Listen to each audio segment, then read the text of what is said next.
পৰেশ বৰা ডাঙৰীয়া অসমলৈ কেতিয়া আহিছিলে শেষবাৰৰ বাবে লাষ্টত কিমান বছৰ হ'ল এইটো 1992 চনত আহিছিলোঁ তাৰ পিছত আৰু এই ওচৰে পাজৰে মুকি মাৰি গৈছিলোঁ কেইবাবাৰো একেবাৰে অসমত ভৰি দিয়া নাই 1992 চনত আহিছিলোঁ প্ৰথম কেনেকৈ 92 গুৱাহাটী পালেকে আহিছিলে নে গুৱাহাটীৰ ওচৰে পাজৰে হেৰি কৰিছোঁ আৰু ৰঙিয়া হৈ গৈছোঁ এই তামোলপুৰলৈ যাব লগা পৰিছিলে না তাত কেম্পলৈ তামোলপুৰ হৈ গৈছিলোঁ আৰু ৰঙিয়া মানে আৰু ৰঙিয়া হ'লেতো গুৱাহাটী বুলিয়ে ক'ব লাগিব কামৰূপ জিলাৰ সেইফালে চুই গৈছিলোঁ আৰু পুলিচ চুলিচৰ সন্মুখী হোৱা নাছিল সেইটো এটা ভয়ংকৰ ঘটনা হ'ব লগা আছিল ভয়ংকৰ ঘটনা হ'ব লগা আছিল কিন্তু সেই ঘটনাৰ পৰা অলপ নিজৰ ছিক্স চেন্সে অলপ ৰক্ষা কৰিলে আৰু কিছুমান পৰিঘটনাবিলাক চব বিশ্লেষণ কৰি চোৱাৰ পিছত পৰিত্ৰাণ পালোঁ আৰু এইটো বহুত চেনেলত মই কৈছিলোঁ এই যে কিবা আমগুৰি থানাত যে আপুনি অলপ দেৰি কাৰণে আছিলেগৈ সেই কাহিনীটো কিন্তু বৰ মজা আছিলে সেইটো সত্যটো আৰু যিটো মহেন্দ্ৰ গগৈ টিভিত দিছে নহয় তেখেতৰ সাক্ষাৎকাৰ দিছে কি হৈছিলে নহয় এইটো ৰাস্তাত যেতিয়া আমি গৈছিলোঁ ৰাস্তাত যেতিয়া গৈ আছিলোঁ হঠাতে ট্ৰাক এখন পালোঁ তেতিয়া মই আৰু এটা বাটৰুৱাৰ বন্ধু এজন পালোঁ এই দুইজনে গৈ থাকোঁতে ট্ৰাকখনে যেতিয়া আমাক চাই দিয়া নাছিলে যেতিয়া আমি পাৰ হৈ গৈছিলোঁ পাৰ হৈ যোৱাতে আমি যেতিয়া ৰখাবলৈ ক'লোঁ ৰখাবৰ কৰাৰ পিছত কৈছোঁ তহঁতি এইটো কেলে এনেকুৱা কৰিছ আমাক কিয় লগাই দিবলৈ বিচাৰিছিলি আমাক মাৰিবলৈ কেলে বিচাৰিছিলে আমি লপা ধপা কৰাটো হয় দুইজনে তাৰপিছত সিহঁতে আগে গৈ পুলিচত আমগুৰি থানাত খবৰ দিয়াৰ পিছতে আৰু আমাৰতো ৰক্ষা নাই পুলিচ আমি যেতিয়া গৈ আছোঁ আমিতো শাৰী দুটাই যে এনেকুৱা গৈ মানে পুলিচ আনি ৰাস্তাত ৰখাই থব আমিতো ভবাই নাছিলোঁ কিন্তু আলফা ৰাজ আছিলে তেতিয়া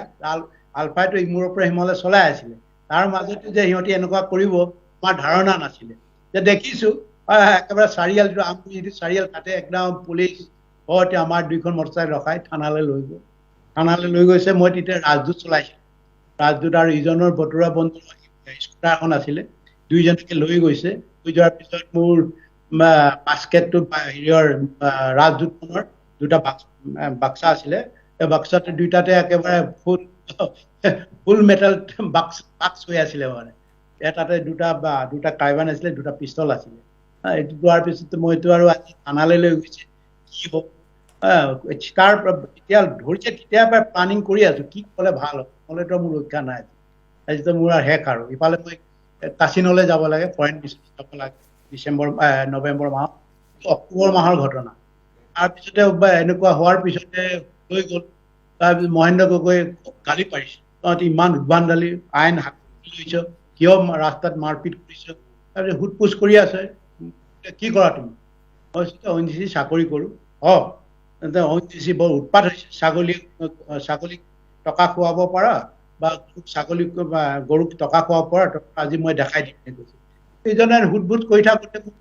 বন্ধু মানে বাটৰুৱা বন্ধু সুধিলে তুমি কি কৰা ক'লে ককায়েকৰ নাম মই আমুকৰ ভাই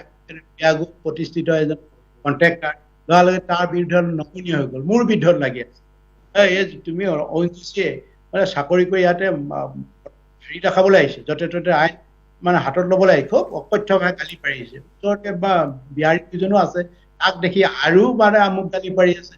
তাৰপিছত মই উপায় নাপাই ক'লো যে মই ONGC চাকৰি কৰা এইজনী কেনেকৈ ৰাস্তাত ট্ৰাকখনত মোৰ মটৰচাইকেলৰ ট্ৰাক লগাই দিবলৈ বিচাৰিছিল যদি লাগিলেতো মই মৰি থাকিলোঁ আৰু সেইটো কাৰণে আপুনি কিয় গালি তাৰপিছত সুধিলোঁ মই তেতিয়াহ'লে মই প্ৰদীপ হাজৰিকাক মই ফোনটো লগাওঁ মই জানো যে প্ৰদীপ হাজৰিকা MLA বুলি ক'লেও নিশ্চয় এজন OCয়ে ইমান উদ্ভণ্ডালি সেই সময়ত নকৰিছিল সন্মান দিয়ে পুলিচবিলাকে MLA আজি বেলেগ কথা সেই সময়ত কিন্তু MLA বুলি ক'লে মানে অলপ পুলিচে চলে এইটো এটা দেখি পাই লগে লগে প্ৰদীপ হাজৰিকাৰ নাম কোৱাৰ লগে লগে একেবাৰে গৰজি হৈছিলে MLA নাম ল'বলৈ আহিছে এনেকুৱা হৈছে এনেকুৱা কৈছে তাৰপিছত অলপ ঠাণ্ডাত কিন্তু আপুনি সোধক মোৰ নাম প্ৰফুল্ল দত্ত হয় না নহয় আৰু প্ৰফুল্ল দত্ত বুলিতো প্ৰদীপ হাজৰিকা চিনি নাপায় এটা ব্লাফ মাৰিছোঁ ব্লাফ নমৰা হেঁতেনতো নুশুনিও নহয় তাৰপিছত বহুত কোৱা এখন লিখি দিব লাগে এই লিখি দিয়া আৰু ভৱিষ্যতে নকৰিবা দেই এনেকুৱা নকৰিবা এইটো আমি গম পাইছোঁ কিয় কৈছে এই কিয় ধমক দিছে আমি দেখিছোঁ তাৰমানে কি তাৰমানে সেই পুলিচ বিষয়াকেইজনে মানে আপোনাক মানে কোনো ধৰণৰ ফটো চটো বা তেনেকৈ কোনো ধৰণে চিনাক্ত কৰিব নোৱাৰিলেই তাৰমানে নহয় মই হেলমেটটো লগাই আছো না আৰু কথা পাহৰি গৈছো বাৰু এতিয়া কওঁ দেই হেলমেটটো আছিলে মই হেলমেটটো খোলা নাই আৰম্ভণিৰ পৰা হেলমেটটো খোলা নাই আৰু মই যেতিয়া গৈছো দেখিছো ক'লে চাইছো না যেতিয়া হেৰিয়ৰ তাত বিভিন্ন ধৰণৰ ফটোবিলাক মানুহৰ বা আপোনাৰ ফটোখন আছে ফটো আছেতো ডাঙৰকে একদম বিশাল ফটো এখন লগাই থৈছে তেতিয়া মই এইটো খোলা নাই নুখুলি মই তেনেকৈ আছো আৰু মহেন্দ্ৰ গগৈ সেইটো ভবা নাছিলে এজন ব্যক্তিয়ে ONGC মই যে ONGC চাকৰিয়াল বুলি কৈছো না এইটো কেতিয়াও হ'ব নোৱাৰে সেইকাৰণে হেলমেট খোলাৰ কোনো প্ৰশ্নই নহয় তেখেতক দুখ দি লাভ মই যদি তেখেতৰ জেগাত OC হলো মই একেটাই কৰিলো ONGC চাকৰি এটা সন্মান আছে সন্মান থকাৰ কাৰণে এইটো নকৰিলে এতিয়া ওলাই আহিছো মোৰ লগৰজনীটো নাজানে মই একে লেটু হেতু হৈছো না যে OC মোৰ কথা হৈছে যে মই কেনেকৈ ইয়াৰ পৰা পৰিত্ৰাণ পাওঁ আৰু এই পৰিত্ৰাণ নাপালে মই তোমাৰ হৈছে 4টা অস্ত্ৰ বাচিম কেনেকে গতিকে মই লেটু হেতু হৈ দিয়াৰ কাৰণে বাটৰুৱা বন্ধুৱে বিৰাট গালি পাৰিছে ওলাই আহিছো যেতিয়া ওলাই আহোঁতে আকৌ এই হাবিলদাৰ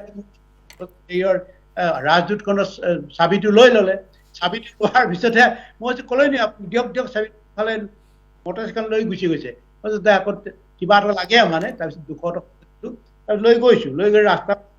চা এইটো কি আছে 2টা বাক্সা খুলি ৰাখাল তেখেতে একেবাৰে চকুত থৰ হৈছে মানে একেবাৰে চকুত থৰ লাগি চাইছে আপুনি আলফা নেকি হয় মই আলফাৰ বোলো যে আপুনি আমুক নেকি ধৰি লওক এনেকে কোৱা হল তাৰপিছত আমাৰ ঘৰলৈ ভাত পানী খুৱাই পঠিয়াই দিলে সেইটো একেবাৰে সেইটো যদি হ'ল মোৰ আলফা আজি এই মানে এটা সুন্দৰ পৰিৱেশত কথা উদ্বোধন কৰিব নোৱাৰিলোহেঁতেন বহু সাংবাদিকো কৈছো মই এই এটা